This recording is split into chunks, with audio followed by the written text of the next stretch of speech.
25 বছর ধরে বিনা বেতনে পরিষ্কার রেখেছেন রেল স্টেশন। যাত্রীদের দেয়া সামান্য সাহায্যেই চলেছে জীবন। সেই অসহায় বাক প্রতিবন্ধী বৃদ্ধার ঘরেই গভীর রাতে হামলা চালিয়ে লুট করে নেওয়া হলো আজীবনের সঞ্চয়।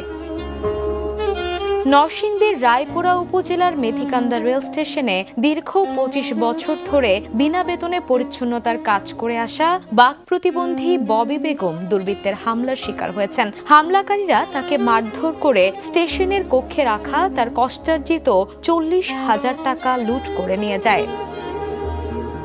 জানা গেছে, গত 4 জুলাই দিবাগত গভীর রাতে আনুমানিক রাত 2টার দিকে একদল দুর্বৃত্ত স্টেশন এলাকায় প্রবেশ করে ববি বেগমের উপর অতর্কিত হামলা চালায়। হামলায় তিনি গুরুতর আহত হন। পরে তার কক্ষে রাখা দীর্ঘদিনের জমানো 40,000 টাকা নিয়ে পালিয়ে যায় হামলাকারীরা।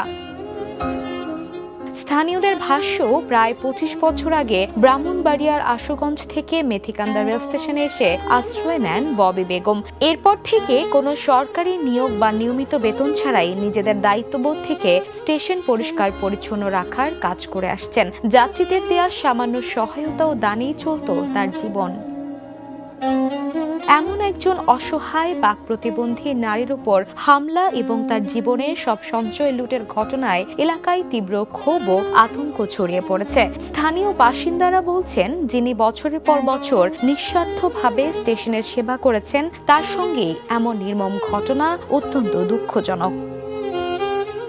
স্থানীয়দের দাবি, হামলার সঙ্গে জড়িতদের দ্রুত শনাক্ত করে আইনের আওতায় আনতে হবে এবং ববি বেগমের নিরাপত্তা ও চিকিৎসার দায়িত্ব রাষ্ট্রকে নিতে হবে। একই সঙ্গে তার লুট হওয়া অর্থ উদ্ধারে কার্যকর পদক্ষেপ নেওয়ারও আহ্বান জানিয়েছেন তারা। Desk report, the news.